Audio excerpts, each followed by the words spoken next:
Okay, how we doing, folks? Rich Van Tassel back with you, continuing on with our Week 10 game picks. Also recording audio for WBJL Radio and Yes You.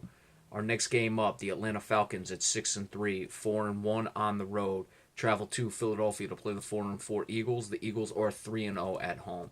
Injuries first for the visiting Falcons, all listed as out. Tevin Coleman, running back. Jacob Tamme, tight end. Desmond Trufant, cornerback.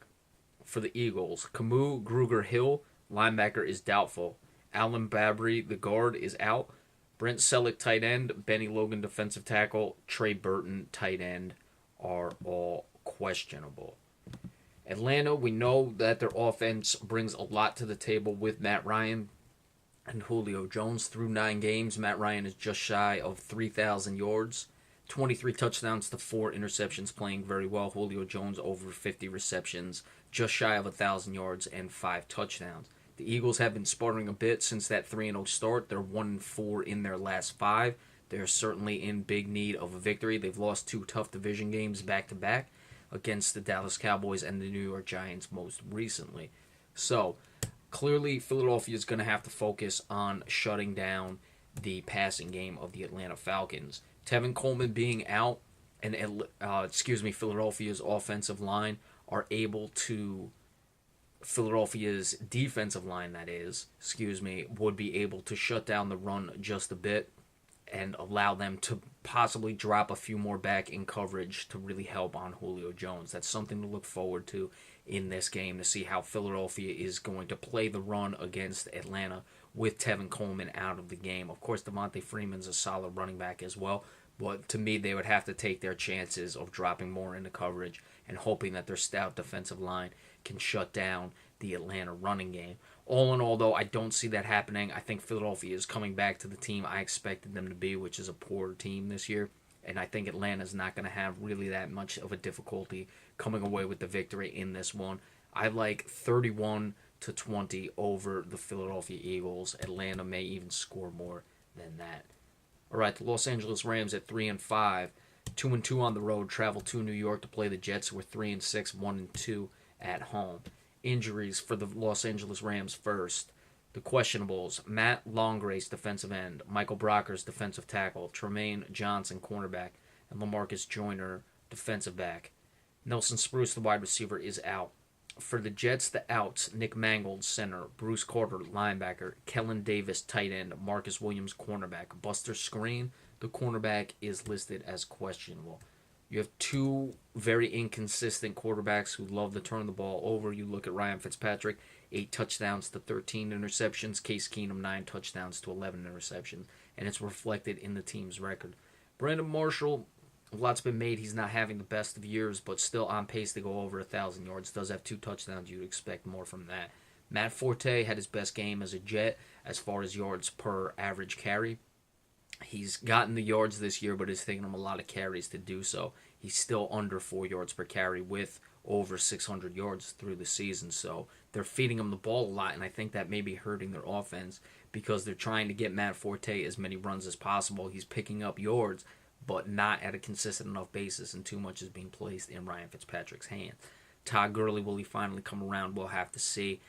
He's on pace to go over 900 yards, but just over 900 yards, and he is barely above 3 yards per carry this season. So that's something to look at as well, is the quarterback play. The guys are turning the ball over a lot, yet their running games, while the Jets have gotten the yards, has not been good on a yards per average basis.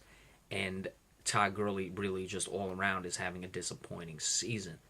Los Angeles, coming from LA to New York, playing the 1 o'clock time slot, aren't the best of teams, nor are the Jets, but I think the Jets are going to be able to get this victory.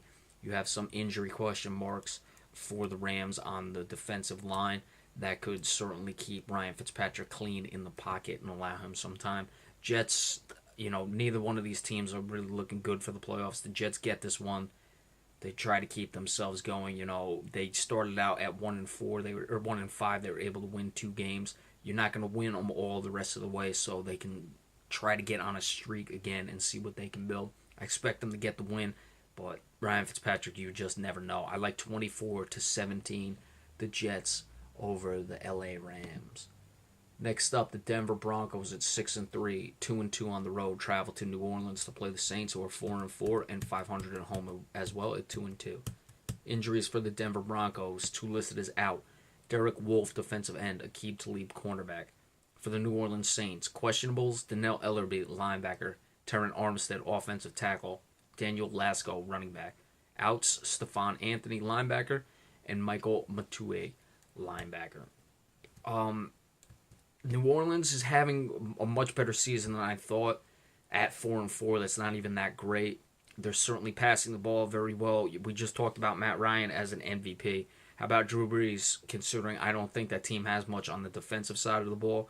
He's over just shy of 2,700 yards through 8 games. Remember, Matt Ryan's played 9, 21 touchdowns to 5 interceptions. You'd be looking at a potential 40 touchdown season to 10 interceptions, which would be very impressive. And if they're in the wild card race, if they can lead the team to the playoffs, you would have to see.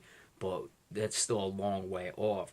In this one, without Aqib Talib in the game, New Orleans is certainly going to be able to put up points. Now, their defense isn't great, but it's not going to have to do much against Trevor Siemian. Denver really relies on that defense. You're losing a pass rusher in Derek Wolfe, and you're losing your best corner in Aqib Talib. So that's going to be very, very tricky for the Denver Broncos in this one. I still think the Broncos are the better team. I think they'll find a way to get this, but if they get in a shootout, they'll really have a hard time. And even a higher scoring game that's not a shootout, Denver's going to struggle with. I expect Von Miller to really have to step his game up, and he will. Denver will give up some points, but they'll be able to score enough to win this game. But this is certainly an interesting game with the injuries on the defensive side of the ball for the Denver Broncos. I like 28-27 Denver over the New Orleans Saints, but keep an eye on this one. It actually may be a very entertaining game. And then our last one for part 2, Houston Texans at 5-3. 0-3 on the road, however, travel to Jacksonville to play the Jaguars, who are 2-6, 1-3 at home. Injuries for the visiting Texans, all questionables except for one on injury reserve. That's Lonnie Ballantyne, the safety. The rest, as we said, are questionables. Will Fuller, the fifth. Wide receiver, Jonathan Grimes. Running back, Vince Wilfork, defensive tackle. A.J. Bowie, cornerback. For the Jaguars, 4 are listed as questionable. Chris Smith, defensive end. Arthur Brown, linebacker. Alan Hearns, wide receiver. Tashawn Gibson, safety. Brian Walters, the wide receiver, is out. With this one, if Houston loses this game, they're really going to be kicking themselves, not finally getting a road win against the Jacksonville team that has severely underperformed this season.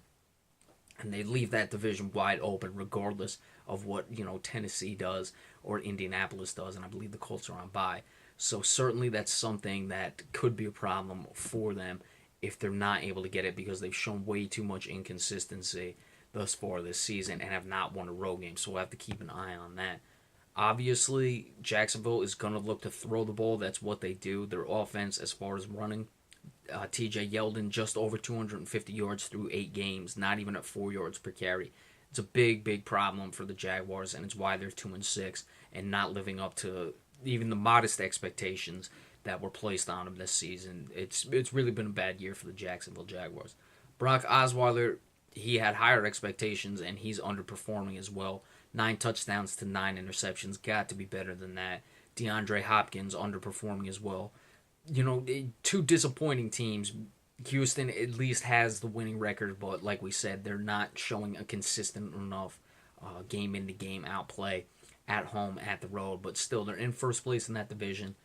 This is a tricky one. I've picked Jacksonville a few too many times. I want to pick them here just because of Houston's struggles on the road, but I'm not doing it. Jacksonville's let me down too many times this year, and Houston's going to get their first road win and possibly give themselves a lot of breathing room in that division. I'm taking it 24-21. Jacksonville, I think, will be game in this one. Remember, if they win, they somehow are still in the division race, but they're not going to come away with it. They've missed their opportunities that they've had, and it's going to be another loss for the Jacksonville Jaguars in this one. All right, so we'll be back in just a couple minutes and give you part 3 of Week 10 game picks. See you soon.